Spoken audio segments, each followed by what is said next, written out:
Buenas tardes, soy Vera y vengo a presentaros la defensa de mi proyecto que, como ha dicho Nelia, se titula La influencia del aporte de compost de residuos urbanos sobre el contenido de nutrientes en el suelo y la composición de especies herbáceas en el suelo forestal.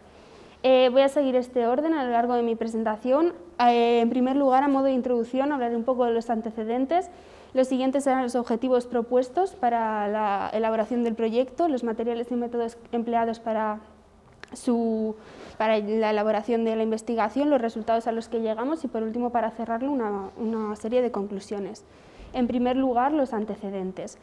Hay que tener claro qué es el compost. El compost es un producto libre de patógenos que se obtiene a través del tratamiento de residuos urbanos a partir de compostaje, que es un proceso aerobio, es decir, que necesita oxígeno para que se pueda realizar. El compost es muy similar a la materia orgánica del suelo, por lo que también se puede utilizar como fertilizante y para la restauración de suelos que han sufrido algún daño, como por ejemplo en nuestro caso un suelo que ha sufrido un incendio. También hay que decir que la respuesta del suelo y de la vegetación va a depender tanto de las dosis que sean aportadas, es decir, de la cantidad de compost que se aporte y de la forma de aplicación. Los objetivos propuestos son los siguientes. Son conocer el efecto que tiene el aporte de compost sobre la vegetación espontánea en el hoyo de plantación en un suelo que ha sido repoblado con pino piñonero tras un incendio, sobre la biomasa total, la distribución de los distintos grupos de especies vegetales, que son las gramíneas compuestas y otras, sobre las que volveremos más tarde, y el contenido de nutrientes en el suelo. Los materiales y métodos empleados para llevar a cabo esta investigación son los siguientes. En primer lugar, esta es la composición del compost utilizado para restaurar el suelo que sufrió el incendio en Burgos, y destacar sobre todo tres componentes, que es el nitrógeno total, el fósforo asimilable y el potasio asimilable, sobre los que volveremos más adelante. Este es el diseño experimental que se utilizó para la realización de la investigación en Burgos. Como se pueden ver, hay dos dosis distintas, una de 1,5 kg de compost y otra de 3. Y también hay dos formas de aplicación distintas, las llamadas A y B. La A es la aplicación de compost en profundidad, es decir, en el fondo del hoyo de plantación, mientras que la B es la mezcla del suelo con el compost. También el último cuadro, el cuadro blanco, se llama parcela de control o testigo, ya que es un tratamiento en el que no se añadió compost.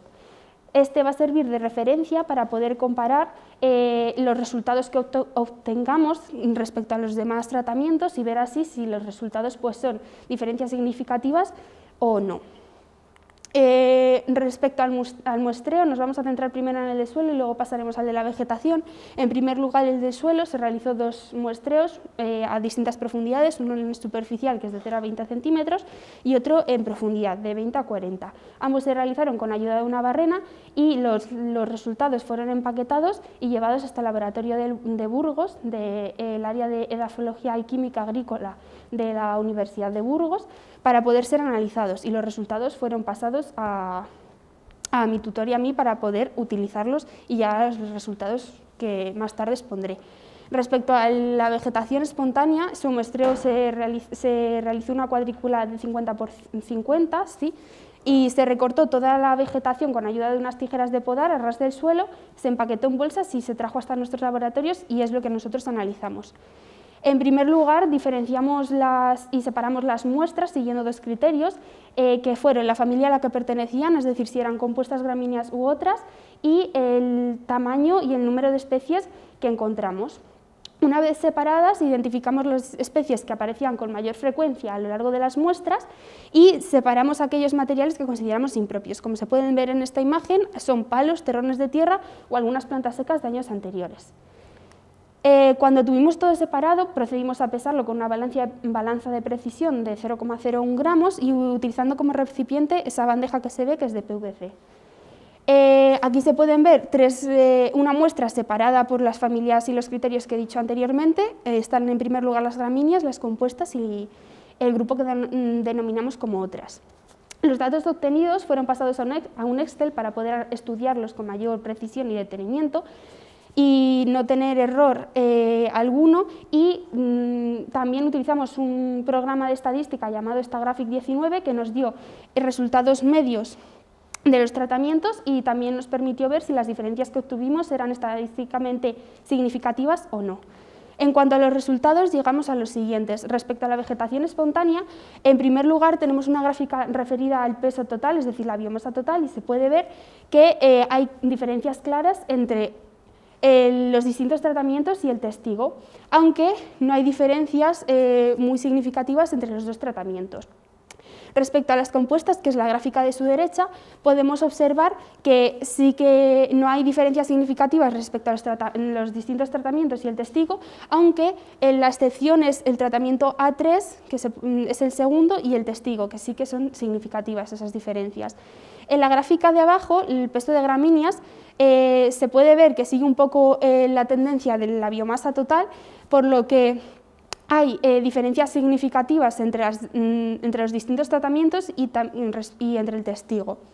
Y respecto a la tabla de porcentajes, simplemente hablar un poco de que, como se puede observar, las gramíneas llevan el peso, o por así decirlo, es la especie más abundante o la familia más abundante en todas las muestras, dando igual su tratamiento o la dosis que tienen. Respecto a los nutrientes del suelo, nos vamos a centrar en tres: el nitrógeno inorgánico, que es la suma del amoníaco y el nitrato, la concentración de fósforo asimilable y el potasio, que veremos más tarde. La primera, el nitrógeno inorgánico. El nitrógeno inorgánico nos dieron, de todos los nutrientes, nos dieron datos del año 2006 y 2007 y 2008, pero solo contamos con los de 2006 y 2008, pues el 2007 era un equilibrio, es decir, no había cambios significativos, por lo que decidimos prescindir de él. Nos centramos en el 2006. El nitrógeno inorgánico en el 2006 se puede ver que hay diferencias significativas entre los tratamientos y el testigo, pero entre el tratamiento de profundidad y el tratamiento de mezcla no hay diferencias significativas. Lo que pasa en el 2008, es decir, 2 años más tarde, es que se reducen las concentraciones en el suelo de nitrógeno inorgánico y con ello reducen las diferencias que encontramos en el 2006, por lo que ahora no hay diferencias entre los tratamientos, ¿sí? Hablando del fósforo, el fósforo en el 2006 ocurre un poco lo mismo que con el nitrógeno inorgánico en ese mismo año, ya que hemos visto que hay diferencias entre los tratamientos y el testigo, pero entre los dos tratamientos pues tampoco hay diferencias muy significativas. Y en el 2008 pasa un poco lo mismo, desciende la concentración en el suelo y con ello también descienden las diferencias, aunque se puede seguir viendo que hay diferencias significativas entre el tratamiento de mezcla y el testigo, cosa que en el fósforo no se veía tan claro, o sea, en el nitrógeno, perdón. Por último, el potasio. El potasio, hay que ver que, bueno, como en los anteriores elementos, en el año 2006 hay diferencias significativas entre los tratamientos y el testigo, pero entre los distintos tratamientos se ve que es el de mezcla el que sigue teniendo una mayor concentración de nutrientes, en este caso de potasio. En el 2008 esas diferencias se reducen debido a que también se reduce la concentración debido a que también se reduce la concentración de potasio en el suelo, pero se sigue viendo una diferencia significativa entre la dosis más alta, que es la B3 de mezcla, y el testigo. Con esto hemos llegado a las siguientes conclusiones. Es decir, que la aplicación de compost ha favorecido el crecimiento tanto de las compuestas como de las gramíneas.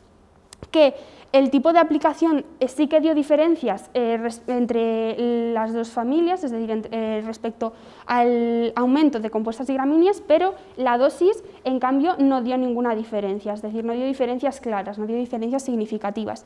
Y por último, respecto al contenido de nutrientes, hay que decir que la aplicación de compost sin que incrementó la concentración de estos nutrientes, y los que mayor duración tuvieron en el tiempo fueron el fósforo y el potasio. Y con esto finalizo mi presentación, espero que os haya gustado, os haya interesado y hayáis aprendido algo nuevo, que es lo importante. Gracias por darme esta oportunidad, a Albie y a Nelia, por convencerme, que no iba muy segura el primer día, y bueno, a mi tutor, que ha estado en todo momento, y también a Sonia porque me ha dado el apoyo que he necesitado y a mis compañeros por darme la confianza para salir aquí a exponer.